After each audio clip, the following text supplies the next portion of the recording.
Never change the winning team. Never change. Itu filosofi sepak bola sebetulnya yang selalu dilanggar oleh Sinteyong.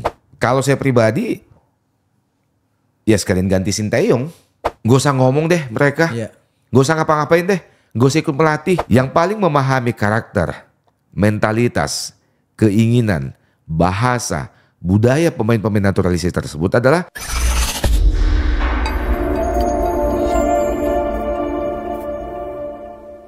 Assalamualaikum warahmatullahi wabarakatuh. Salam sehat buat kita semua. Kembali lagi di podcast Rumah Pemuda bersama saya Arif Rashidi atau Rashid Ali. Pemuda Speed, Smart, Solid. Kita tahu kali ini kita akan membahas kembali tentang skuad Garuda Indonesia.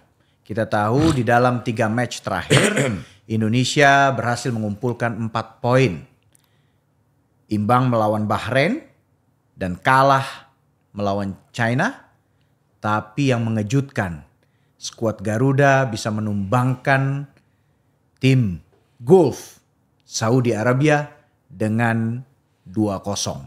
Sudah bersama kita di sini tentunya pengamat dan juga komentator dan ahli persepak bolaan yang ada di Nusantara. Siapa lagi?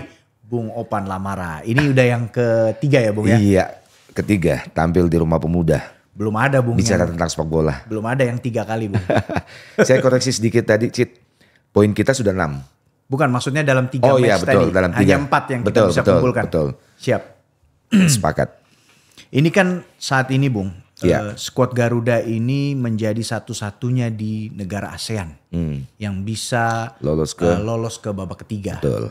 Kita mungkin ada mukjizat lagi bisa kita lebih lolos jauh ke babak selanjutnya. Iya, atau bagaimana? langsung. Iya, kita langsung aja. Bagaimana tanggapan Bung ini?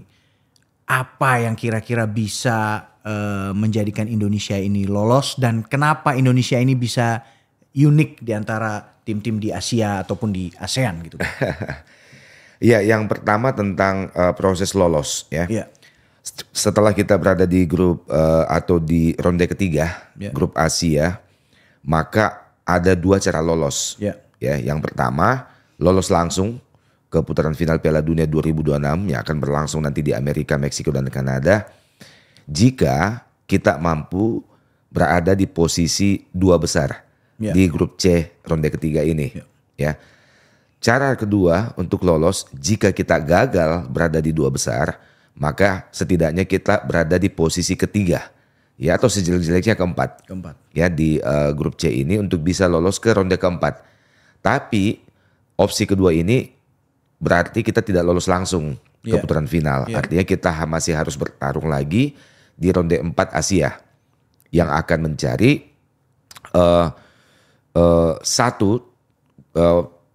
tim terbaik yang akan lolos langsung mendampingi 6 tim yang sudah lolos sebelumnya. Kemudian 2 tim terbaik yang akan lolos langsung mendampingi 6 tim yang sudah lolos sebelumnya. Dan kalaupun nanti di ronde keempat kita hanya bertengger di posisi ketiga terbaik dari 4 peserta, maka paling tidak kita akan bertarung di babak playoff. Menghadapi tim dari salah satu tim yang juga harus melakoni babak playoff dari benua lain atau dari konfederasi yang lain. Sehingga karena kita tahu bahwa khusus untuk atau mulai di Piala Dunia 2026 nanti jumlah peserta akan membengkak. Ya, yang sebelumnya hanya sekitar 34 itu bertambah menjadi 42 tim. Itulah alasan kenapa jika pada periode-periode Piala Dunia sebelumnya hanya 4 negara dari Asia yang lolos langsung, maka untuk 2026 nanti akan ada penambahan slot bagi Konfederasi Asia menjadi 8. Yang lolos langsung ditambah setengah yang akan berlaga di babak playoff. Berarti kita punya jatah 8,5 nih, ada setengahnya gitu. Berarti kansnya pun makin besar ya? Ya, kansnya makin besar, betul. Kira-kira sangat besar. Bagaimana Bung Opan ini melihat Indonesia bisa nggak kira-kira kita, oke lah, Ya. let's say kita nggak lolos di kualifikasi ketiga. Tapi ada Maksudnya tidak lolos langsung. Iya, tidak Ya. lolos langsung. Ya. Ada chance untuk kita bisa ada di peringkat ketiga dan keempat untuk lolos ke Ronde keempat. kualifikasi Iya. keempat. Ya. Berapa menurut Kalau kita melihat progres penampilan tim kita pasca mengalahkan Arab Saudi beberapa waktu yang lalu, maka seharusnya kita makin optimis bahwa ada kans bagi kita untuk bisa mendampingi Jepang sebagai salah satu yang bisa lolos langsung. Kenapa saya bilang mendampingi Jepang? Karena di grup C ini bisa dipastikan bahwa kedigdayaan Jepang sebagai pemuncak klasemen sepertinya tidak akan tergoyahkan hingga di akhir nanti. Karena satu-satunya tim yang belum pernah mengalami kekalahan di grup ini yaitu Jepang. Kemudian yang kedua, baik home maupun away, mereka senantiasa bisa memaksimalkan peluang ya. Artinya lupakan persaingan dengan Jepang. Sebutlah Jepang akan tetap bertengger pada puncak klasemen. Artinya tinggal mencari siapa yang terbaik kedua dari 5 negara lain di bawah Jepang. Nah, yang unik dari grup C ini adalah bahwa 5 negara di bawah Jepang itu sudah saling mengalahkan satu dengan yang lain. Artinya sebetulnya kekuatannya cukup berimbang ya. Betul. Arab Saudi kita sudah terkalahkan melawan Indonesia 1 kali. Australia yang disebut-sebut sebagai yang terkuat di grup ini juga sudah dikalahkan bahkan di kandang sendiri oleh Bahrain. Ya. Kemudian Indonesia ternyata bisa dikalahkan oleh negara yang disebut terlemah di grup ini, yakni Cina. Ya. Artinya 5 negara di luar Jepang sudah saling mengalahkan. Terbuka kans bagi 5 negara ini untuk bisa bertengger di posisi kedua, termasuk Indonesia. Nah, jadi saya kok optimis ya bahwa kalau hanya untuk menempati posisi ketiga terbaik di grup C ini, insya Allah kita bisa. Pertanyaannya sekarang adalah kenapa tidak kita sekaligus terlanjur basah nih, sekaligus mengupayakan apapun di 3-4 bulan tersisa ini untuk bisa memastikan atau bisa menempatkan Indonesia pada posisi kedua. Karena kans itu ada ya. Itu yang pertama. Yang kedua, kans ini semakin bertambah besar karena jeda waktu yang sangat panjang ya. Bahwa nanti partai selanjutnya di grup C ini baru akan berlangsung di bulan Maret 2025. Betul. Dari sekarang ke bulan Maret ada 4 bulan waktu tersisa, jeda yang sangat panjang untuk Indonesia bisa mempersiapkan diri jauh lebih baik lagi, ya. Tentu tidak hanya Indonesia akan memanfaatkan waktu ini. Lawan-lawan atau negara-negara lain yang masih sama memiliki peluang tentu akan memaksimalkan waktu yang ada untuk memperbaiki kinerja timnya, mulai dari kepelatihan sampai kepada materi pemain serta strategi dan taktik lainnya. Ya. Uniknya lagi di grup C ini, di luar Jepang yang sudah melejit jauh dengan 16 poin kalau tidak salah, 5 negara lain itu raihan poinnya sangat ketat ya. Betul. Posisi kedua sekarang Australia, itu poinnya 7. Kemudian Indonesia, Arab Saudi, Bahrain itu poinnya 6. Kemudian menyisakan Cina poinnya 4 ya. Jadi sangat ketat. Artinya antara peringkat 2 dan peringkat 6 itu selisih poinnya hanya 2 sampai 3 poin. Sangat ketat. Sementara semua negara tersebut masih menyisakan 4 pertandingan sisa. 4 pertandingan lanjutan. Oleh karena itu, sekali lagi PSSI, Federasi atau Timnas Indonesia seyogianya bisa memaksimalkan 4 bulan waktu ini untuk memperbaiki Timnas Indonesia. Karena negara-negara pesaing lainnya juga pasti melakukan yang sama, memperbaiki timnya. Saya sangat setuju betul dengan asa yang sangat optimis dari Bung Opan Lamara. Dan itulah yang seharusnya saat ini dibutuhkan untuk kita bisa memberikan insight atau masukan kepada siapapun di luar sana. Jangan hanya mengunderestimate, menyalahkan, blaming, naturalisasi dan sebagainya dan ya. lain-lain. Saya setuju sekali. Kembali dengan optimisme Bung Opan tadi, masih ada 4 bulan kurang lebih untuk next match. Kira-kira siapa menurut Bung pemain terbaik yang saat ini kita miliki di tim atau skuad Garuda saat ini, dan kenapa, Bung? Iya, maksudnya siapa pemain-pemain terbaik yang harus kita persiapkan lebih nih untuk di sisa waktu ini? Saya mau nanya dari yang sudah ada, Bung, saat ini. Kira-kira siapa yang moncer, yang outshine siapa maupun siapa kira-kira, Bung? Itu yang mungkin saya ingin tanya. Ya, kalau kita berkaca pada laga-laga sebelumnya yang sudah kita lalui, maka ada 5-6 pemain yang tentu sebaiknya tidak tergoyahkan lagi posisinya, ya. Mulai dari penjaga gawang Martin Paes, kemudian di belakang ada Jiitses, Verdong, kemudian dan yang terakhir kemarin yang kembali tampil moncer setelah diberikan kepercayaan tampil sejak kick off menit awal seperti Marcelino Ferdinand, ya. Pemain-pemain ini sama Rizky Ridho di belakang. Pemain-pemain ini 5 pemain ini jangan goyah. Harusnya menjadi the winning team, part of the winning team ya. Di setiap starting 11 kita. Never change the winning team. Never change. Itu filosofi sepak bola sebetulnya yang selalu dilanggar oleh Sinteyong. Kalau kita melihat bagaimana strategi atau taktik dari Sinteyong, he always change the winning team. Artinya dia belum punya the winning team. Nah, mudah-mudahan dia mendengar ini nih.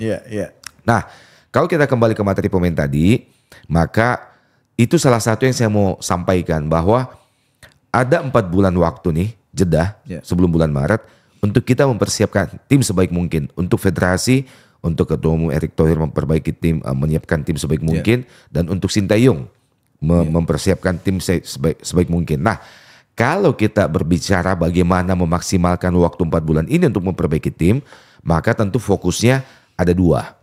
Yang pertama adalah kepelatihan. Yang kedua adalah materi pemain, tambahan materi pemain tentunya. Nah, kalau kita berbicara kepelatihan, saya sejak beberapa bulan yang lalu, sebelum ronde ketiga ini dimulai, termasuk yang memberikan saran kepada Ketua Umum Erick Thohir dalam satu kesempatan, dalam satu momen, saya bahkan juga ada tulisan di media ternama, saya menyarankan seperti ini. Dan saran ini berlaku untuk 4 bulan tersisa ini.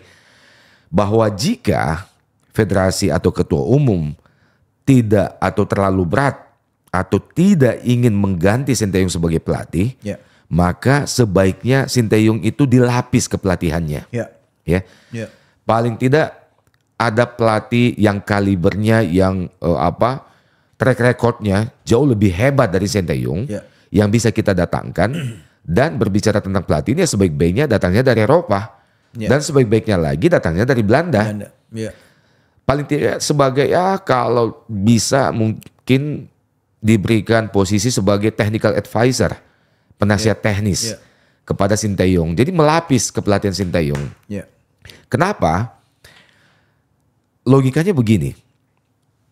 2 otak yang berpikir tentang sebuah tim tentu akan jauh lebih baik jika hanya 1 otak yang berpikir. Ya kan? Setuju. Itu yang pertama. Yang kedua, kenapa dia harus dari Eropa dan khususnya lagi pelatih dari Belanda? Karena harus kita akui bahwa semua pemain yang telah kita naturalisasi itu berasal dari Belanda.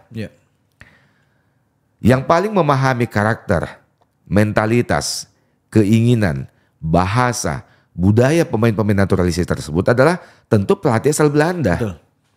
Iya kan?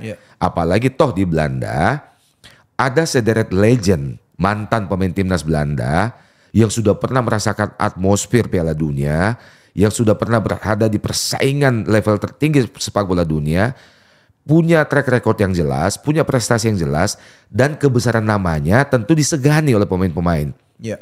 Misalnya pemain keturunan Ambon, legend Belanda, Giovanni van Bronckhorst. Iya kan? Kan bisa. Ada Edgar Davids. Iya, ada Edgar Davids ya. Dan lain-lain sebagainya. Kan bisa. Kita bisa bayangkan keberadaan legend ini saja di ruang ganti, Betul. gak usah ngomong deh mereka. Iya. Gak usah ngapa-ngapain deh. Gak usah ikut pelatih. Memotivasi. Memotivasi saja. Pasti pemain-pemain ini wow. Terbakar semangatnya. Iya. Iya kan? Karena posisi kita sekarang berada di peringkat 3 bro. Betul. Artinya 1 langkah lagi kita berada pada posisi kedua mendampingi Jepang. Kita bisa lolos langsung. Iya, lolos langsung. Kalau bahasa anak sekarang sih terlanjur basah Terlanjur gitu basah, kan. ya. Basah sekalian. Iya. Jadi kalau misalnya pelatih atau ketua umum tidak punya niat untuk mengganti Sinteyong, dilapis itu Sinteyong. Saya setuju Bang. Betul. Begitu. Jadi itu menurut saya adalah solutif. Iya. Untuk bagaimana Indonesia bisa mempertebal kansnya Iya. apabila kalau kita mau lolos langsung. Karena Abang sampaikan tadi sudah terlanjur basah. Terlanjur basah. Kita di Makanya- peringkat 3 loh. Saya nggak mau menanyakan ke Abang apa dampak pemain naturalisasi.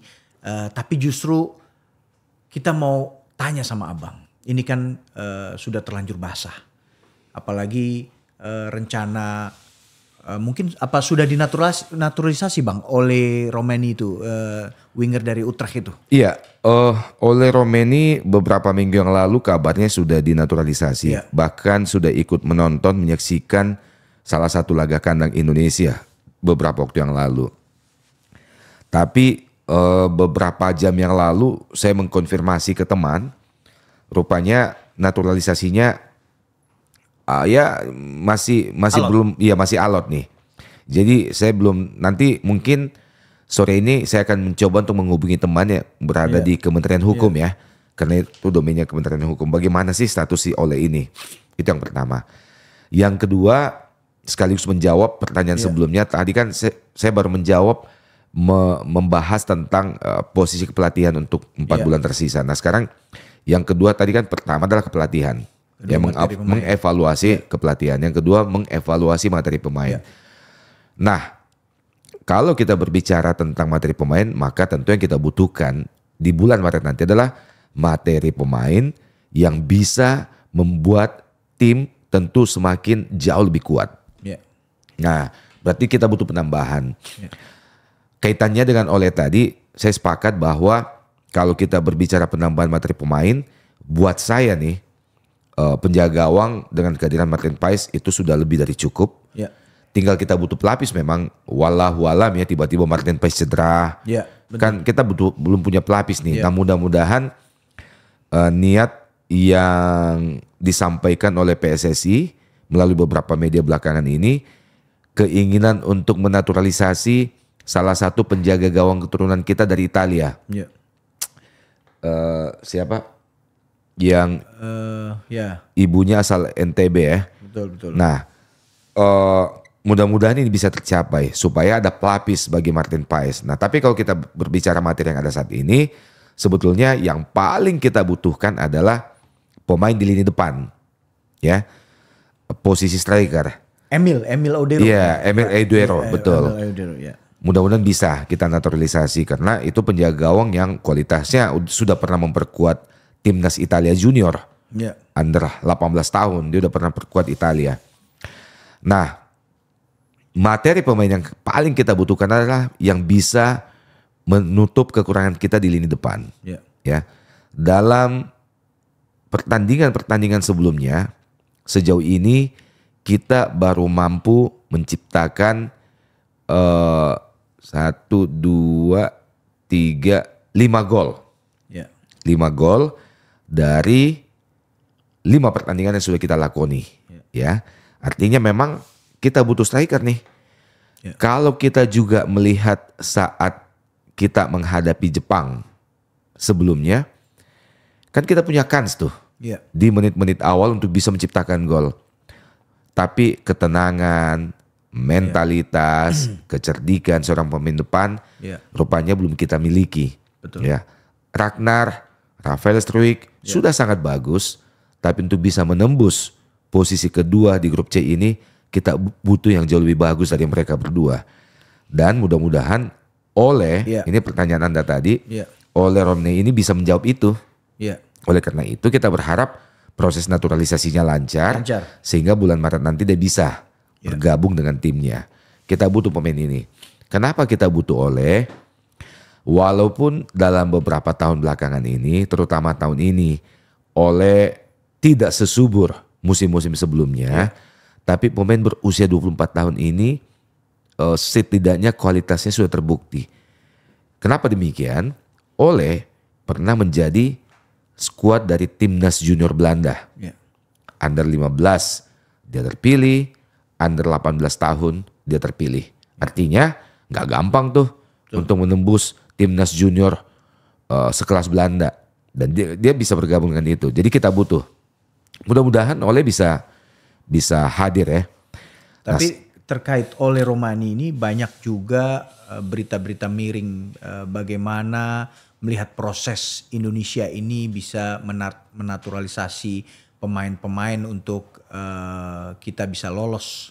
Seperti China juga mereka mempertanyakan kalau Ole sampai nanti di Australia juga mempertanyakan kalau nanti Ole sampai dinaturalisasi. Bahkan saya kembali waktu itu saya pernah sebutkan Belanda itu sempat melihat wah ini kok pemain-pemainnya dibajak ya kan. Hari ini saya baca di artikel bahwa media besar di Belanda juga menyoroti naturalisasi pemain dari Belanda untuk Indonesia itu untuk proyek jangka pendek yaitu lolos ke Piala Dunia itu juga disoroti. Bagaimana menurut Bung Opan itu?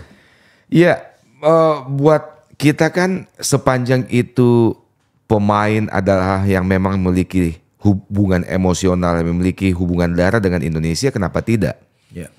Yang kedua, toh pemain-pemain ini memang tidak terpakai di timnas senior Belanda. Mereka mentok di junior. Setelah mereka beranjak dewasa, berusia di atas 19-20 tahun, mereka memang terpinggirkan karena persaingan untuk menjadi pemain nasional di Belanda kan sangat ketat. Ya, sangat ketat. Jadi tidak ada salahnya. Yang kedua, bagi saya pribadi, kita realistis saja lah Zid ya. Kita realistis bahwa ada desakan oleh bangsa ini untuk Indonesia bisa segera berkiprah di pentas tertinggi Piala Dunia. Ya, di mana sepanjang sejarah Piala Dunia kita tidak pernah ikut ambil bagian di putaran final itu. Ya lupakanlah era penjajahan yang sejarah mencatat kita sebagai Hindia Belanda pernah hadir di Piala Dunia tahun 37 kalau nggak salah atau 34 di Prancis. Ya lupakan itu ya kan. Nah tapi di era modern belakangan ini kan kita nggak pernah ya. Jadi ada tuntutan itu. Nah cara terbaik atau cara yang paling simpel untuk bisa ke situ adalah dengan mengejar pemain-pemain bola hebat di seluruh dunia yang memang punya ikatan emosional atau punya hubungan darah dengan Indonesia. Dan mereka mau. Tapi selain itu kita jalankan, kan Anda menyebutnya tadi sebagai program jangka pendek. Sepakat, ini sangat jangka pendek. Karena sebutlah pemain naturalisasi yang kita ambil sekarang ini berusia 22 sampai 26 tahun. Artinya paling lama mereka berkiprah ya antara 7 sampai 10 tahun lagi kan di level tertinggi sepak bola dunia. Artinya proses naturalisasi ini dijalankan untuk proyeksi 2026 Piala Dunia 2026. Tapi di sisi yang lain PSSI juga tidak boleh melupakan pembinaan atau profesionalitas menjalankan sepak bola dalam negeri. Dua-duanya harus jalan. Jangan sampai setelah angkatannya Paes, angkatannya Rafael Struijk ini berakhir nanti kita naturalisasi lagi terus kapan nih sepak bola dalam negeri beres? Jadi dua-duanya harus sejalan gitu loh. Itu kan menurut Bung Opan menjadi salah satu tantangan yang harus kita benahi. Kalau saya mau direct, Bung, kalau terkait tantangan timnas atau skuad Garuda ini, kalau saya kasih 3 pilihan, Bung, untuk kita bisa lolos dan mempertebalkan kita, mengganti pelatih Sintayong atau melapisi seperti yang tadi Bung Opan dan menambah naturalisasi pemain, hanya pilih satu, kira-kira mana Bung? Yang sangat benar-benar kalau harus memilih satu dari itu. Hanya pilih satu. Begini, persoalannya begini. Kalau kita hanya memilih satu dari itu, Ya. kita nggak akan bisa melangkah lebih jauh. Pasti tidak bisa. Kita butuh tiga-tiganya itu. Harus tiga-tiganya. Tiga-tiganya. Makanya tadi saya menjawab di awal kan. Iya, iya. Sekarang kita evaluasi nih. Anggaplah kita PSSI nih. Iya. Ya lu sekjen, gua ketua umum lah. Atau lu ketua BTN, gua ketua umum, ya kan. Satu, kita evaluasi kepelatihan. Ya. Kalau saya pribadi, ya sekalian ganti Sinteyong. Iya. Iya kan? Iya. Pelatihan ya. Iya. Tapi kalau misalnya ternyata karena sesuatu dan lain hal mengganti Sinteyong sangat berat, ya seperti yang saya Lapis sarankan sih. tadi, dilapis Iya. Iya. dengan sosok pelatih yang dari sisi track record jauh melebihi Sinteyong. Gitu. Kemudian kalau di sisi materi pemain, ya kita butuh tambahan pemain naturalisasi yang berkualitas untuk bisa menutup celah di lini depan. Karena kita masih lemah di situ. Iya. Gitu loh. Sejauh ini kita baru menciptakan 5 atau 6 gol. Bahkan ada momen di mana kita seharusnya bisa menjebol gawang lawan dengan mudah. Kita tidak bisa maksimalkan karena masih ada nervous di situ. Mental juara masih lemah di lini depan. Iya. Kita butuh. Gitu loh. Nah, yang ketiga, apakah pemain yang melapis kekuatan yang masih celah, yang masih lemah itu harus dari naturalisasi atau dari pemain lokal? Iya. Jujur, pemain lokal yang terlibat di timnas sekarang itu sudah yang terbaik. Iya. Yang terbaik. Artinya untuk mendapatkan yang jauh lebih dari itu ya naturalisasi lagi. Naturalisasi lagi. Gitu. Tapi saya sepakat satu hal bahwa kalaupun kita ingin menaturalisasi, ambillah yang memang berdarah Indonesia. Iya. Toh banyak pemain di luar yang masih berdarah Indonesia. Iya. Dan jangan hanya nyari di Belanda. Iya. Iya kan? Betul. Bisa di Italia, bisa di Belgia. Bahkan pasti ada pemain berdarah Indonesia yang masih ada di Amerika Selatan. Iya kan? Gitu loh. Tapi kita butuh tiga-tiganya itu. Iya. Bang, kita Ngopi dulu.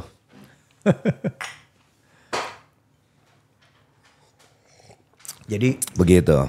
menurut Abang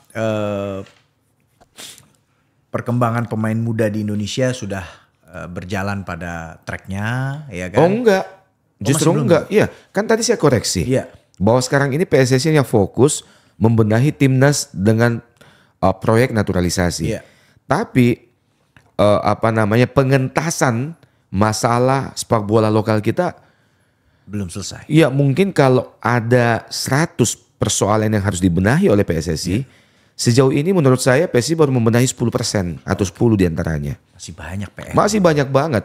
Kepemimpinan wasit. Mungkin PSSI sekarang baru tuntas di urusan konsistensi jadwal pertandingan. Iya.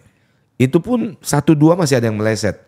Karena diganggu oleh agenda politik, Betul. oleh hal-hal yang tidak berkaitan dengan sepak bola dan sebagainya. Tapi kualitas kepemimpinan wasit ini masih jadi PR yang terbesar buat kita. Jadi jangan mimpi sepak bola dalam negeri kita bisa melahirkan pemain-pemain yang bagus, yang hebat. Kalau kepemimpinan wasit masih seperti ini. Gitu loh.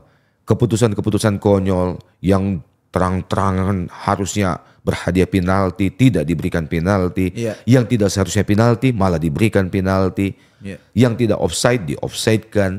Yang tidak seharusnya kartu merah diberikan kartu merah. Yang seharusnya kartu merah tidak diberikan kartu merah. Keputusan-keputusan wasit sepertinya masih lazim kita saksikan. Jadi yang paling fundamental untuk menciptakan sebuah pertandingan profesional, Iya. terutama di liga profesional kita, Liga 1, Liga 2, itu adalah kepemimpinan atau kualitas kepemimpinan wasit. Itu. Yang kedua, concern dari setiap klub untuk bersinergi, nyambung tuh ya antara programnya, dalam hal ini sekarang ini Sinteyong, program timnas yang dipimpin Sinteyong dengan program klub, gitu kan? Harusnya banyak hal lah, banyak hal. Oke Bang, Iya. ini sebelum kita closing, Ya, ada satu lagi. Kita kan akan jawatan AFF ya Bang ya. betul. 2024. Perhelatan Iya, AFF ya. perhelatan AFF 2024. Kira-kira bagaimana menurut Abang skuad Garuda nanti di AFF 2024? Saya kita kebetulan komunitas sepak bola Indonesia itu punya grup WA namanya Rembuk Sepak Bola Nasional. Oh, grup WA. Grup WA Ya. itu ada ratusan member di situ, mulai dari para mantan ketua umum PSSI, sekjen PSSI, exco PSSI, pemerhati, komentator, wartawan sepak bola ternama semua ada di situ. Mantan pemain nasional dan pemain nasional ada di situ. Artis juga beberapa ada di situ. 2 hari yang lalu berbicara tentang itu antara Indonesia dan Piala AFF. Ya. Saya juga menulis di Twitter saya bahwa ini sebuah tim dikatakan sebagai juara dunia jika dia mampu menjuarai Piala Dunia. Ya. Dikatakan sebagai juara Asia jika dia mampu menjuarai Piala Asia. Ya. Dan dikatakan sebagai juara Asia Tenggara jika dia mampu menjuarai Piala AFF. Ya. Jadi jangan pernah berani menahbiskan diri sebagai rajanya Asia Tenggara selama kita belum menjuarai Piala AFF. Dan kita? Mau itu Indonesia lolos ke Piala Dunia sekalipun, selama kita belum pernah menjuarai Piala AFF, kita belum menjadi rajanya Asia Tenggara. Dan kita belum pernah. Kita belum pernah. Ya. Gitu loh. Kita pernah mencatat diri sebagai, bukan sampai detik ini, kita menjadi negara kedua yang terbanyak lolos ke Final. Grand Final Piala AFF. 6 kali kita lolos ke final. Terakhir 2020 yang lalu. Dan kita selalu gagal di final. Ya. Yang paling banyak lolos dan paling banyak juara kan Thailand. Thailand, ya. Kita selalu gagal di final. Makanya untuk Piala AFF ini kita ditahbiskan sama seperti Belanda. Ya. Sebagai juara AFF tanpa mahkota. Karena kita sudah sering sekali berada di ujung tapi gagal. Iya. Jadi sepanjang timnas Indonesia belum pernah menjadi juara Piala AFF, kita belum bisa memproklamirkan diri sebagai rajanya Asia Tenggara. Walaupun kita lolos nanti nih ke Piala Dunia 2026. Iya. Oleh karena itu, saya pernah menulis bahwa jangan pandang sebelah mata Piala AFF ini. Ya. PSSI, timnas Indonesia harus tetap menempatkan Piala AFF sebagai salah satu target yang harus kita juarai. Supaya lengkaplah Ya. keberadaan kita di Asia Tenggara. Iya kan? Ya. Syukur-syukur nanti kita lolos ke putaran final Piala Dunia. Kemudian bulan Januari kita bisa juara Piala AFF. Kan indah itu. Indah sekali. Lengkap itu. Ya. Gitu. Thank you Bung Opan. Oke. Selalu menarik kalau membahas sepak bola dengan Bung Opan. Amin, amin, amin. Oke, baik. Sobat pemuda dimanapun kalian berada. Tadi Bung Opan sudah sampaikan masih banyak PR dari PSSI untuk bisa membawa skuad Garuda lolos langsung atau lolos ke babak berikutnya kualifikasi Piala Dunia 2026. Yaitu pertama adalah penebalan materi kepelatihan dan juga materi pemain.